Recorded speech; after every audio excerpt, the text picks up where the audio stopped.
Hello everyone, my name is Aniruddh from Adarsh senior secondary school Khai Shergarh. तो हमारी class fifth की EVS का चैप्टर 7 चल रहा है, सोर्सेज ऑफ क्लॉथ्स यानी कि कपड़े के स्रोत। तो जिसमें हम कंप्लीट कर चुके हैं कॉटन यानी कि सूती वस्त्रों के बारे में और वूल यानी कि ऊन के बारे में। तो आज का जो हमारा टॉपिक रहने वाला है वो है सिल्क। तो शुरू करते हैं आज की वीडियो। टॉपिक है सिल्क, जिसको हम हिंदी में कहते हैं रेशम। We get silk from the cocoon of silkworm. तो जो रेशम है वो हमें रेशम के कीट के कोकून से प्राप्त होती है। At the caterpillar stage the silkworm eats the mulberry leaves. यानी कि जब ये लार्वा की स्टेज में होता है, यानी कि कैटरपिलर स्टेज में होता है, तब ये क्या करता है, मलबरी लीव्स को खाता है। यानी कि जो सहतूत के पत्ते होते हैं उनको ये खाना शुरू कर देता है। And makes a cocoon around it. और ये अपने चारों तरफ क्या करता है, कोकून बनाना शुरू कर देता है। अब ये कोकून किससे बनता है, which is made up of threads. यानी कि ये जो कोकून होता है ये किससे बनता है, ये थ्रेड से बनता है। अब ये थ्रेड कहाँ से आता है, तो ये कैटरपिलर यानी कि लार्वा के मुँह से निकलता है। वो मुँह से अपने इस रेशम के धागे को निकालता है और चारों तरफ क्या बनाता है, कोकून बनाता है। Cocoon is a shell that protects the caterpillar which has now turn into pupa. अब जो कैटरपिलर है यानी कि जो लार्वा होता है वो बड़ा होता जाता है और अपने चारों तरफ कोकून बनाता जाता है। कोकून एक प्रकार का कवर होता है एक्चुअल में, तो जो कि कैटरपिलर की प्यूपा, कैटरपिलर जब आगे बड़ा होकर प्यूपा बनता है तो उसकी सुरक्षा के लिए होता है ये। Cocoon are boiled in water. उसके बाद जो कोकून होता है उसको प्राप्त कर लिया जाता है और कोकून को फिर गर्म पानी में उबाला जाता है।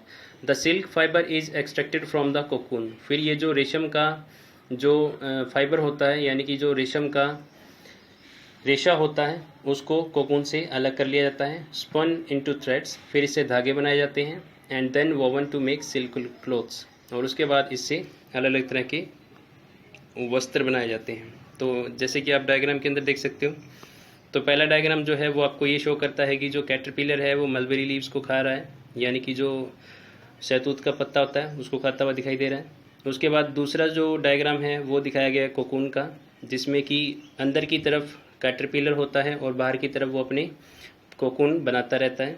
उसके बाद इस कोकून को अलग कर लिया जाता है और इसको गर्म पानी में उबाल कर इससे रेशम का जो रेशा होता है उसको बनाया जाता है और फिर इससे धागे तैयार किए जाते हैं और धागे से फिर कपड़े तैयार किए जाते हैं। दूसरा जो टाइप का जो फाइबर था, जैसे कि हम पढ़ रहे थे नेचुरल फाइबर और सिंथेटिक फाइबर। तो नेचुरल फाइबर के अंदर हम कंप्लीट कर चुके हैं कॉटन के बारे में, वूल के बारे में और सिल्क के बारे में।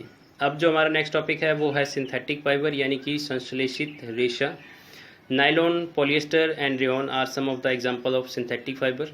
यानी कि ये ऐसे रेशे हैं जो कि प्राकृतिक चीज़ों से प्राप्त नहीं होते हैं, जैसे कि पेड़ पौधों से ये प्राप्त नहीं होते हैं, एनिमल से ये प्राप्त नहीं होते हैं। तो इनको लेबोरेटरी के अंदर या फैक्ट्रीज़ के अंदर तैयार किया जाता है। तो कुछ एग्जांपल हैं यहाँ पे सिंथेटिक फाइबर्स के, जैसे कि नायलॉन है, पॉलिएस्टर है या फिर रेयॉन है। Umbrella, raincoat, synthetic saris and dress material are made up of synthetic fibres. तो यहाँ पे कुछ आइटम्स के नाम बताए गए हैं। कुछ मटेरियल है जैसे कि अम्ब्रेला है, रेनकोट है यानी कि जो बरसाती कोट होता है या फिर जो छाता होता है, या कुछ साड़ीज़ आती हैं, ड्रेस मटेरियल और भी कई तरह के कपड़े आते हैं, तो वो सिंथेटिक फाइबर से तैयार किए जाते हैं। Clothes and place we live.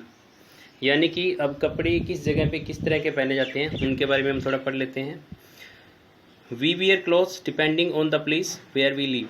यानी कि हम किसी जगह पे जहाँ पे रहते हैं तो वहाँ पे किस तरह के कपड़े पहने जाते हैं, तो उसी तरह की ड्रेस को हम पहनते हैं। People in different parts of the world wear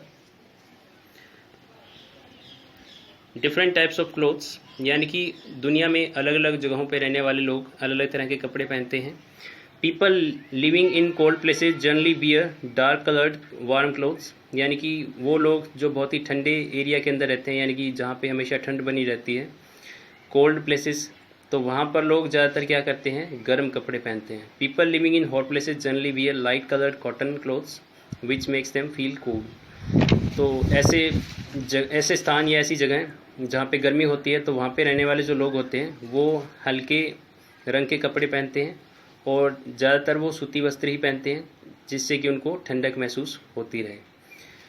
उसके बाद है क्लोथ्स एंड ओकेजन्स, यानी कि हम अलग अलग तरह के समारोह या अलग अलग तरह के जो फंक्शंस होते हैं या रूटीन के अंदर हम किस तरह की ड्रेस पहनते हैं।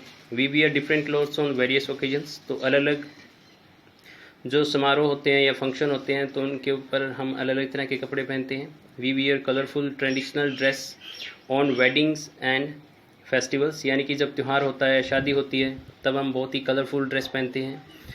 We wear formal clothes at work, और अगर हम किसी स्थान पे कार्य करते हैं, जॉब करते हैं, तो वहाँ पे हम फॉर्मल ड्रेस पहनते हैं, यानी कि जो औपचारिक जिस तरह की ड्रेस वहाँ पे बताई गई होती है उस तरह की ड्रेस हम पहनते हैं। And casual clothes at home और एट प्लेग्राउंड, और अगर हम खेल के मैदान की बात करें या घर पे करें तो वहाँ पे हम कैजुअल क्लॉथ्स यानी कि आरामदायक कपड़े पहनते हैं। तो इसी के साथ हमारा चैप्टर 7 कंप्लीट हो गया है, सोर्सेज ऑफ क्लॉथ्स।